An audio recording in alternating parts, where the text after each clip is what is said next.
I do have a quick story that I want to tell you Sure, too, yeah, along this absolutely. topic, because Yeah. it really illustrates this point I just made.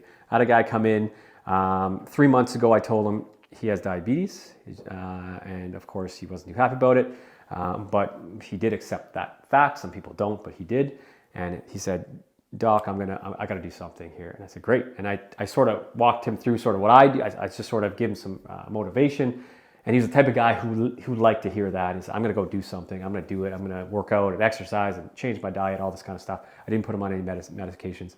He came back 3 months later, as they do, for diabetic checkup. And his A1C was down. His blood sugar was down a little bit, but not dramatically. And he was down 3 pounds. And he was very unhappy. He was very unhappy. He was like, he's like, "Doc, actually, when I left your office after about 6 weeks, I was down 10 or 15 pounds. I think he said 10 pounds. And then whatever happened, I just sort of lost focus a bit. And then here I am." And then I was like, I said to him, "You were down 3 pounds. 3 months ago, you were 3 pounds heavier. 3 months is nothing in the course of this. You're 55 or whatever he was." I said, "What if you dropped 3 pounds every 3 months for a year? How many pounds is that? That's 12 pounds. 12 pounds a year is great." And again, you can break it down into percentage of weight, but 12, if he did that for 2 years, that's 24 pounds consistent, not yo-yoing and up and down.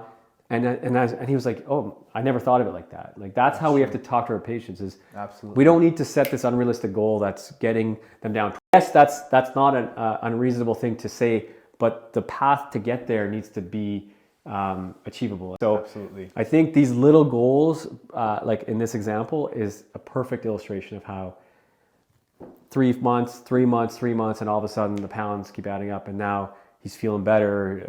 He's built the habits, and I think that's we all want the quick fix, and that's you have to explain these things to patients because they get demoralized, and then it's over, right? Then it's back to sort of, oh well, that didn't work, and I guess it is what it is, right?